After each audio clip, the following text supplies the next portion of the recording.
Salut, c'est Seb et bienvenue dans cette nouvelle vidéo. Aujourd'hui, format un petit peu particulier et aussi un thème un petit peu différent d'habitude. J'aimerais vous parler du nomadisme digital, du fait de monter son business en voyageant. Faut-il partir à l'autre bout du monde pour faire décoller son business en ligne? Donc c'est le sujet de la vidéo du jour. Et c'est vrai qu'on voit de plus en plus d'entrepreneurs sur Internet qui construisent leur business en ligne depuis des petits bouts de paradis ou en voyageant, en ayant un style de vie assez nomade. Et donc c'est vrai que c'est exactement ce que j'ai fait. Moi aussi, j'ai lancé mes premiers business en ligne pendant que j'étais en voyage. Et donc aujourd'hui, j'aimerais vous faire une petite vidéo là-dessus pour répondre à quelques-unes de ces questions, vous donner mon avis sur ce sujet. Est-ce qu'il faut partir? Est-ce que c'est une bonne idée de partir à l'étranger pour construire son business en ligne? La première chose que je prendrai en compte quand on parle de ce sujet et pour déterminer si oui ou non c'est un bon pari pour vous, ça serait de prendre en compte l'environnement dans lequel vous êtes. Partir à l'étranger peut être une très bonne opportunité de se détacher d'un environnement au final assez toxique. Je pense à la famille, aux amis qui ne comprennent pas, qui ne sont pas des entrepreneurs, qui n'ont pas du tout cette même vision de la vie professionnelle, du business, et au final qui, sans vraiment le vouloir ou sans vraiment faire attention, peuvent vous mettre des bâtons dans les roues pendant que vous êtes en train de lancer votre business en ligne. Et c'est vrai que dans mon cas, mes parents se sont quand même demandé ce que je fabriquais avec ma vie pendant pas mal d'années. Pendant les moments difficiles au début, ils se sont quand même dit « qu'est-ce que tu es en train de faire ?» Et là aujourd'hui, ils ont compris. Mais encore plus que juste la famille ou les amis, c'est aussi le fait d'être un petit peu coincé dans une sorte de routine, dans une sorte de matrice en fait, dans laquelle on ne se voit pas forcément devenir entrepreneur sur Internet parce que on a une vie très tranquille depuis le début, il n'y a pas grand chose qui change. Et pourquoi est-ce qu'on irait prendre autant de risques? On n'arrive pas vraiment à s'imaginer dans cette vie. Et donc c'est vrai qu'à ce niveau-là, un changement d'environnement peut aider à se libérer, peut aider à, trouver une nouvelle identité. Et donc c'est vrai que quand je suis parti de Londres, donc j'habitais à Londres avant de commencer un petit peu ma carrière, d'entrepreneur en ligne. Et c'est vrai que à Londres, quand on n'est pas analyste financier dans une grande banque, on est un petit peu en train de rater sa vie. C'est un petit peu toutes les attentes qu'il y a autour de nous. Et puis dès que je suis parti de Londres, ça a totalement changé. J'ai vraiment pu me libérer de tout ça et ça a été vraiment bénéfique pour tout le reste en fait. Le deuxième aspect très positif de partir à l'étranger, ça va être au niveau des rencontres que vous allez pouvoir faire. Ça peut être assez difficile d'avoir un cercle d'amis, un cercle d'entrepreneurs qui nous comprennent quand on est là où on a grandi, quand on est là où on a étudié. Donc quand vous êtes à l'étranger, la communauté est quand même vachement plus petite et donc vous allez en fait avoir l'occasion de rencontrer des gens que vous n'auriez sans doute pas pu rencontrer normalement. C'est-à-dire que vous allez pouvoir aller à des meet-up, à des rencontres d'entrepreneurs, de vendeurs FBA par exemple ou autres. Donc des gens qui font exactement ce que vous voulez faire ou qui en sont même à des niveaux encore plus avancés. Et donc ça c'est génial parce que vous pouvez échanger des connaissances, des conseils, des contacts. Voilà, ça c'est vraiment top. Et en plus de cet échange de connaissances et de conseils que vous allez pouvoir faire avec ces gens-là, c'est aussi juste le fait d'avoir une personne devant vous en chair et en os qui a un business qui fait des millions sur Internet. Et donc ça rend la chose de suite plus abordable, plus réelle et ça donne un vrai coup de boost. C'est-à-dire que je sais que quand moi j'étais parti en Thaïlande, j'ai rencontré un groupe de vendeurs FBA très avancés et ça m'a vraiment ouvert les yeux, ouvert l'esprit et ça m'a vraiment offert énormément d'opportunités. Ça m'a permis vraiment de croire en le business model parce que je voyais des gens qui devant moi faisaient des millions. Alors bien sûr ces gens existent aussi en France, au Canada ou en Belgique, mais c'est beaucoup plus difficile de les rencontrer. Ce sont des cercles beaucoup plus fermés. Et donc c'est ça l'avantage d'être dans des endroits un petit peu plus exotiques où les communautés, de nomades ou d'expatriés sont bien plus réduites et donc vous avez la chance de pouvoir rencontrer ce genre de personnes, rentrer dans les cercles d'entrepreneurs et c'est vraiment assez incroyable. Un troisième avantage qui rejoint un petit peu celui d'avant, mais c'est ce côté où en fait tout va devenir de plus en plus concret. C'est-à-dire que quand vous avez des objectifs, des ambitions de gagner de l'argent en ligne, de voyager, ça peut paraître un petit peu abstrait. Et puis quand vous commencez à le vivre vous-même, quand vous commencez à goûter un petit peu à ce sentiment de liberté, cette facilité de pouvoir agencer votre emploi du temps comme vous le voulez, à pouvoir travailler en ligne, quand vous commencez à gagner de l'argent en ligne, et bien voilà, vous avez goûté à ça, c'est extrêmement difficile de revenir en arrière et vous savez que c'est réel, vous savez que voilà, vous voyez que ça vous plaît en fait, si ça vous plaît. Et donc c'est quelque chose qui ensuite va vous permettre, on va dire, de ne pas abandonner, de persévérer quand vous êtes dans le dur, quand vous êtes dans des moments peut-être un petit peu plus difficiles. Donc je sais que pour moi, de l'avoir goûté aussitôt dans mon aventure, ça m'a vraiment permis d'y aller encore plus fort parce que je me suis dit c'est absolument ça qu'il me faut, c'est la vie que j'ai envie d'avoir. Alors ensuite, vous avez aussi tout un tas d'avantages un petit peu plus concrets, on va dire. Je vais commencer par si vous êtes dans le e-commerce, si vous êtes sur Amazon FBA. Si vous partez en Asie, vous allez avoir plusieurs avantages. Vous allez avoir d'abord l'avantage d'être sur le même fuseau horaire, donc vous allez avoir beaucoup plus de temps pour communiquer avec vos fournisseurs. Ça va être assez important.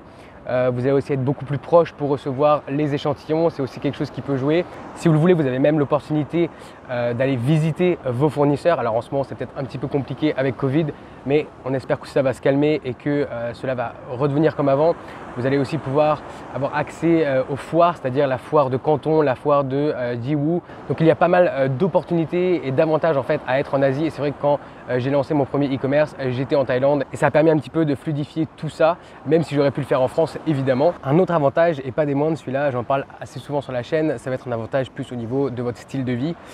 Dans certains pays, vous allez pouvoir avoir un meilleur style de vie pour au final moins d'argent. Donc c'est quand même assez appréciable que vous souhaitiez en fait augmenter votre style de vie à moindre coût ou que vous souhaitiez en fait juste faire durer vos économies encore plus longtemps. Si vous avez 1000 € pour vivre en Thaïlande, vous allez vivre confortablement. Vous n'allez pas vivre comme un prince, mais vous allez vivre confortablement. Si vous avez 1000 € en France ou à Paris, ça va être assez compliqué. Et voilà, si vous avez 1500 € en étant en Thaïlande ou en étant en Bulgarie, vous allez vraiment vivre très très bien. Donc voilà, ça c'est aussi un petit avantage sympathique, dépendant d'où vous allez. Effectivement, il n'y a pas toutes les destinations qui vont être moins chères. Vous avez aussi tout un tas d'avantages fiscaux que vous pouvez avoir, dépendant encore une fois de ce que vous faites, d'où vous allez, de votre montage. Ça va être compliqué d'obtenir des avantages fiscaux si vous êtes dans une dynamique un petit peu plus nomade, si vous voyagez beaucoup. Par contre, si vous décidez de vous installer quelque part, là pour le coup, et dépendant encore une fois de où vous allez, vous pouvez avoir certains avantages fiscaux, surtout par rapport à la France ou à la Belgique, c'est pas très dur. Finalement, vous pouvez aussi avoir des avantages au niveau des règles sanitaires, des mesures sanitaires à propos du Covid. Alors, pas tout le temps, pas partout, en fait c'est très aléatoire, mais quand vous êtes en France par exemple et qu'il y a un reconfinement, que je sais pas, les salles de sport, les restaurants sont fermés, bien sachez que dans d'autres pays ce n'est pas forcément le cas et qu'en étant ailleurs vous pouvez avoir une meilleure qualité de vie avec des restaurants qui sont ouverts, avec des salles de sport qui sont ouvertes. Voilà, vous pouvez vivre votre vie.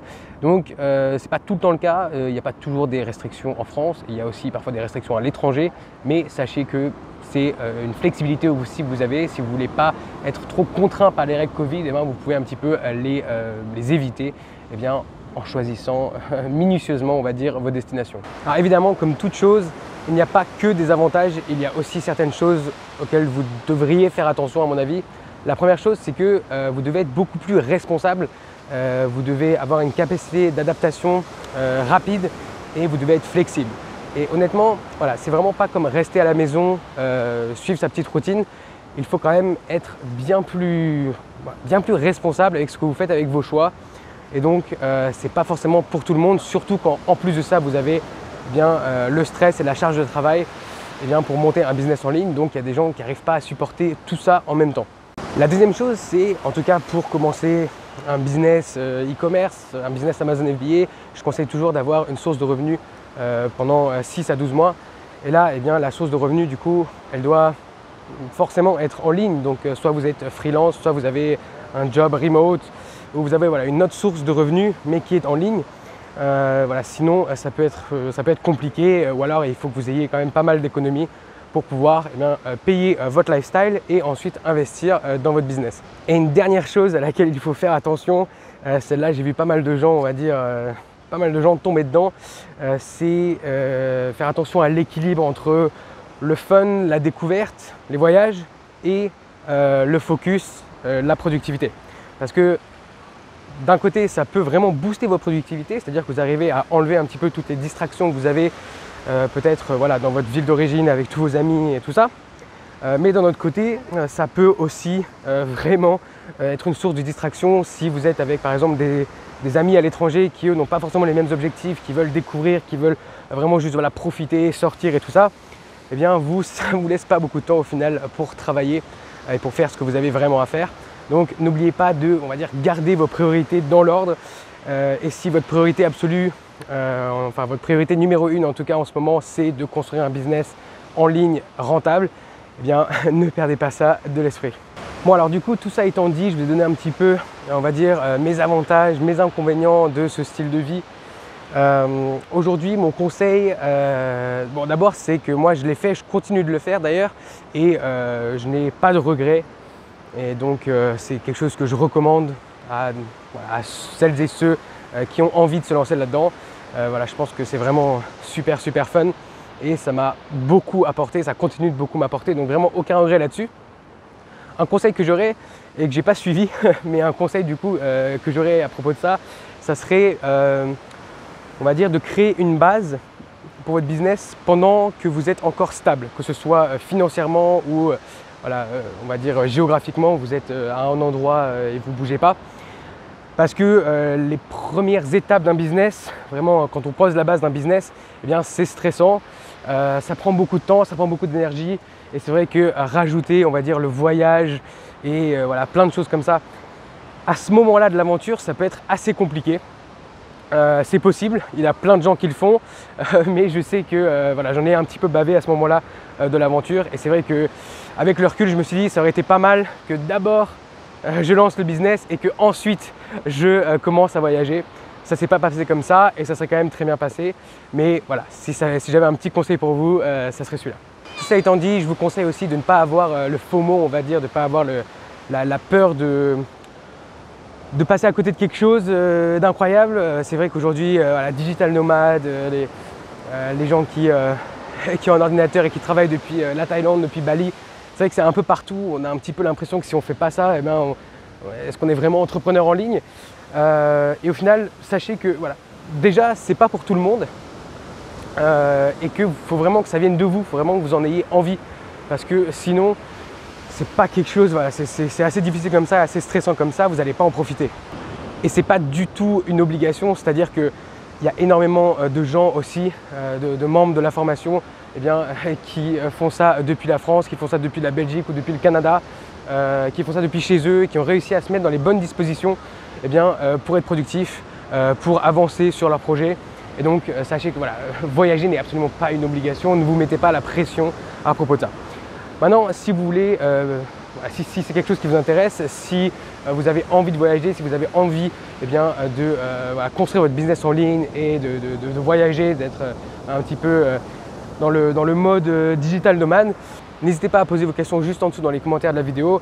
Voilà, j'y répondrai avec grand plaisir. Et si vous êtes intéressé par le business qui me permet de financer ce style de vie, depuis plusieurs années maintenant, n'hésitez pas à faire un tour sur la chaîne YouTube. Il y a plusieurs dizaines de vidéos où j'explique eh bien, justement ce business model, le business model d'e-commerce que j'utilise pour vendre sur Amazon.